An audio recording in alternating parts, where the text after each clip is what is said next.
कृष्णं वन्दे जगद्गुरुम्.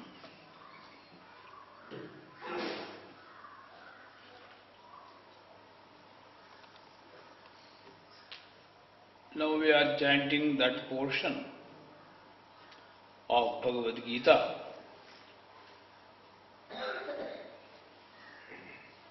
which has a name, special name, Bhakti Yoga.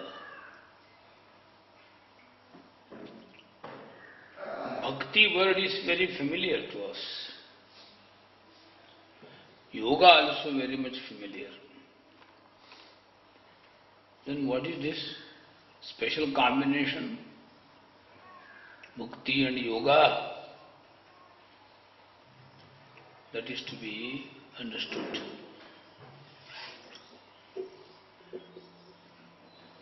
Who is Bhakta? Bhakta, one who got this bhakti, devotion, total commitment, unshakable commitment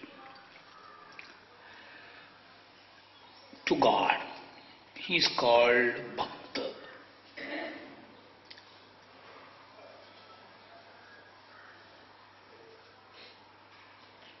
For a Bhakta, what are those qualities Krishna enlisted in the 12th chapter? Adveshta sarvabhutanam maitrah karuna evacha nirmamo nirahankaraha samadukha sukhaha kshami. All these qualities, he goes on enlisting up to the end of the whole chapter. In the 12th chapter, Bhakti Yoga. Bhakti Yogo Nama Dvadashodhyaya. We know it. Main thing is here, Maitra.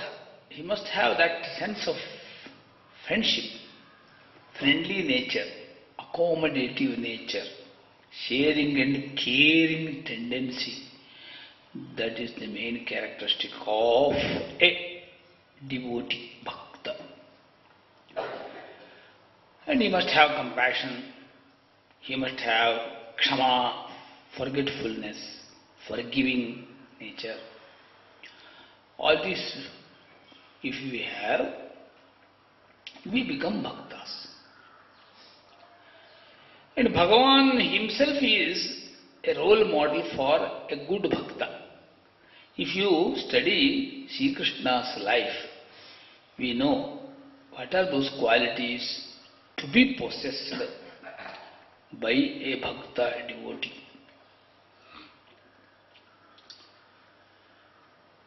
Krishna has been watching this Arjuna, whose life is full of ups and downs. He is Nara. He is our representative. Our representative means Aam Admi ka Pratinithi. Aam Admi word is now very popular, you know. Aam Admi, common man. So Arjuna represents common men mindset. That is why it is very natural to have ups and downs. Sometimes it is in Shukla Paksha, as the moon will be blooming and blossoming, expanded. And when Krishna Paksha comes, he goes on diminishing, becoming dim and. So that this is called Krishna Paksha. In our life also there will be Shukla Paksha and Krishna Paksha. Shukla Paksha will be followed by Krishna Paksha and Krishna Paksha will be followed by Shukla Paksha. That's all. Today someone is so happy, that means tomorrow he will be unhappy again. Today is unhappy means again it is another chapter. It will be a prelude for another chapter which is full of happiness. So chapter of Sukha will be prelude to chapter of Dukkha. That is how Ups and downs will be very natural. Sukhasya anantaram dukkham, dukkhasya anantaram sukham. That is how our life journey will be going on. Jivana chakra, wheel type, wheel-like life cycle will be rotated, will be rotating like this. So, Krishna was assessing the psychology of Arjuna. Why is like this? What to be done? We analyze. We have many methods to analyze human mind. Even our hi-fi system, mechanical system also helps for mind mapping. Now this word also very popular, mind mapping. So we map others' mind. Sometimes we don't map our own mind. And we have fear there. That is why we don't go for mapping of our own mind. But we are expert in mapping others' mind. We know all those skills, all those gadgets also there, we use it for mapping others' mind. Okay, it's good, not bad. But mind mapping must be followed by mind transformation. MRT, I call it. Mind reading technique must be followed by mind transformation technique also. If you just analyze and leave it there. Or if at all you want to do, you call someone for counseling and give some advices and be free. Be free. No. It must be followed with proper concrete remedial measure. It is to be followed. Krishna does like that here. He not only analyzes Partha's mind, even he goes for transformation technique. Remedial methods. Among those many remedial methods he adopted to change and transform Partha Arjuna's mind, very important technique it is here. Divyam dadami te chakshuhu pashyami yogam aishwaram. This statement it is there in the 11th chapter.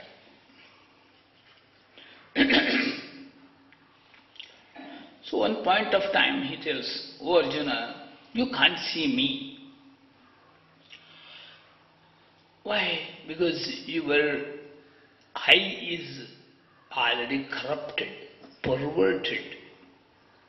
It is too much preoccupied with your own pre-understandings.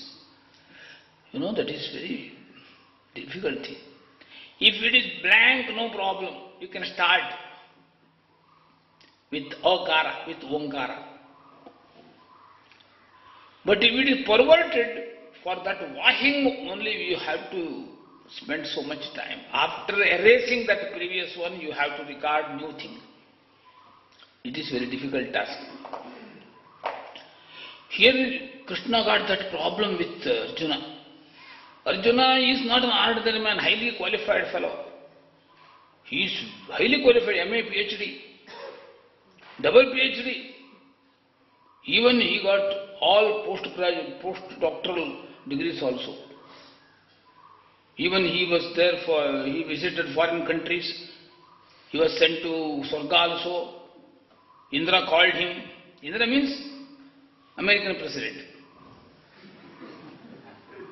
He also called him for special task to fight against so many enemies there. That's why he was a foreign, even foreign return he was. Arjuna, he got all qualified things, whichever we call now very important in our academic excellences. So he got innumerable, uncountable PhDs, foreign return also, every qualification is there. That is why he was a problem. That is why he was a problem. Preoccupied thoughts, negatively charged. That is why he goes on giving lecture to Krishna. Why should I fight? Why can't I go again in exile to the forest and I stay there comfortably? Why should I go for this Hastinapura and why should I go for this kingdom? No, it is not necessary. Why should I kill my own kiths and kins? All this great preaching he goes on telling. So, because he is highly qualified man, highly logical man, when logical mind is so logically sharpened, our arguments will be highly negative. More and more intelligent people, they go for more and more negativity in their thought process. Always they become fault finders. They will be expert in finding fault with others. Because that logical mind always helps for that one. They never find out any good things in others. Always go on finding fault. That type of problem it was with Arjuna. Because he was highly qualified, highly competent. That was his problem. That is why वो आम आदमी का प्रतिनिधि है. कौन? Arjuna. So Krishna decides, if the same mindset continues in this fellow, it is difficult. Even though I add more and more chapters, now it is 18 chapters. Still more 8 chapters or 18 chapters also, this fellow will not be transformed. He will be like that only. So that in the midst of the Bhagavad Gita, this particular sentence comes, 11th chapter it is there. He says, "Oh Arjuna, I give a special eye to you. Special eye to you." It is not that eye means it is some spectacle, optical sangri, optical shop. They also give eye. That is external eye, We spectacle, we go, we wear it. But it is not that insight he is giving. That is why that word, divyam dadami te chakshuhu. Divyam chakshuhu te dadami. Divine eye I am going to you. I am to give it to you. Arjuna, take it. What is this divine eye? Wonderful, Divyam dadami te chakshuhu. Divyam chakshuhu te dadami. Pashyame yogam aishwaram. Then you can see that divine form in me. Otherwise you will be considering me as your own kith and kin, your own baba and mama, your own uncle, aunt, something. Or great Yadava coming from Yadava family, belonging to this caste, that caste, SC, ST, or a backward class, OBC or something. The same mind will be working in your mind also. Same thing will be working. That is why, first of all, that perverted eye to be cultured and nurtured, just wash your eye. That is what Krishna says to Arjuna. What is that eye? That is called yoga eye. It is yogic spectacle. It is not something spectacle made up of some fiber or something. No, this eye is yogic eye. Krishna gives yogic eye to Arjuna. What is that yogic eye? It is understanding our own nature. That's all. That is the main problem. When we don't understand our own body, mind complex, all type of problems come to us. That is why diseases come, We don't know how to walk. That is why many diseases come. These people who, this acupressure people, they say, if you stamp your legs properly in a proportionate manner, many diseases will go. That is why we also have arranged here for walking. Yes, because our feet area, it is the real area for all nervous centers. In our body there are 3 nervous centers. One is our ear, another one is our palm, and another one is our feet. Foot. So foot walking, it is very important. If we walk barefooted in a very clean and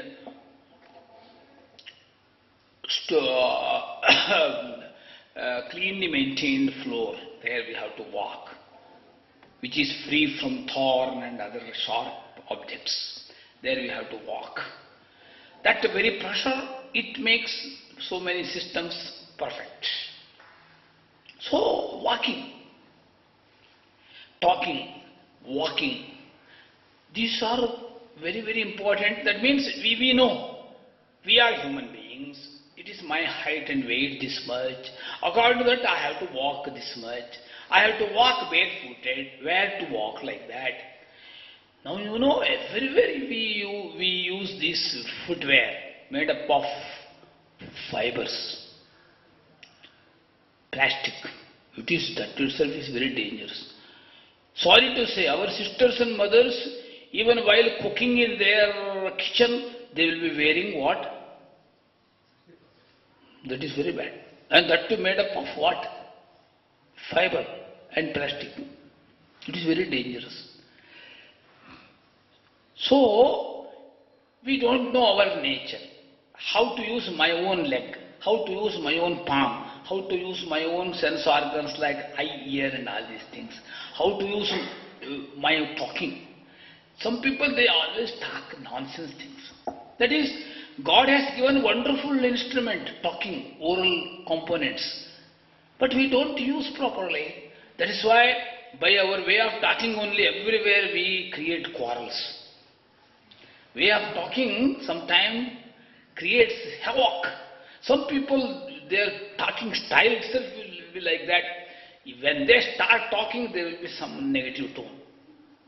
That is why every time there will be quarrel. Without quarrel, they cannot. That is why they always create that type of whispering and create quarrels. Create disparity, create agony. This is very bad. That means we don't know. Many things God has given to us. Jnanendriyas are there, karmendriyas are there, antakaranam, buddhi is there, manas is there, everything is there. God has given, but we don't know how to use. It is against to our nature. This very behavior against to our own nature causes all type of havocs and problems and diseases. And main problem is psychological problem. Psyche negatively charged. Physics negatively charged. Leading to all type of problems. That is why here also Arjuna got that psychological problem. Physically he was very strong. Psychologically very weak. That is why Krishna says, Karpanya doshopahata svabhavaha. He himself tells, I got Karpanya dosha.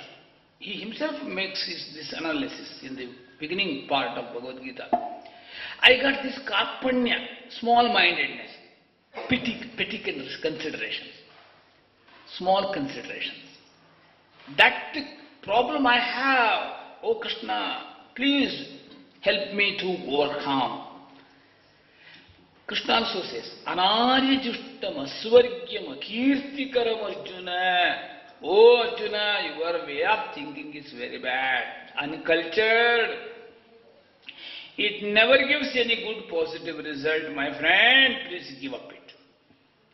It never makes you famous. It will bring defame to you. Such warnings he gives. After having given all warnings, he comes to know that by mere giving advices and counseling, he never changes. So, after having told all this yoga, Jnana Yoga, that is Sankhya Yoga, Karma Yoga, Sannyasa Yoga, Jnana Yoga, many important yogas are covered. Then he comes to know, not so easy to uproot his psychological problems. That is why he reveals himself. He is there to reveal himself, but he can't understand. Arjuna cannot understand this. For understanding again, he is I to be revised. He is I to be cultured and nurtured. That is why he gives this. So in all these chapters, Up to 10th chapter, Krishna goes on giving this type of suggestions. That means giving eye, divine eye, yogic eye. So this whole Bhagavad Gita, it is dedicated for giving divine and yogic eye for us. Why should we go for chanting regularly? It gives the yogic eye to us. As we study the Bhagavad Gita, our eye will be positively charged. Our eye will be divinized. Our eye will be spiritualized. So that that man is different. That man is different. Certainly, when you go back undergoing some training here, in your house, your all kith and kins must know, yes, this man now has come from Yoga University, Yoga Center. So his way of thinking is different. His eyes are different. Yatha drishti tatha srishti. Drishti is culture, srishti is culture.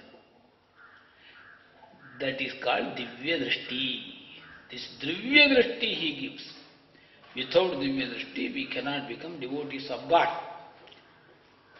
So that the divine eye which makes us the real devotees of Bhagavan. Just by showing all these showy and noisy tendencies of devotion, one cannot become a devotee of Bhagavan. By culturing his eyes only, he can become the proper devotee of Bhagavan. So this particular statement is in the middle of Bhagavad Gita. It is just like a light kept on the middle part, will shine both sides. Like that, divine yogic eye, that is the real main central theme of the whole Bhagavad Gita. Om Tat Sat. Om Asato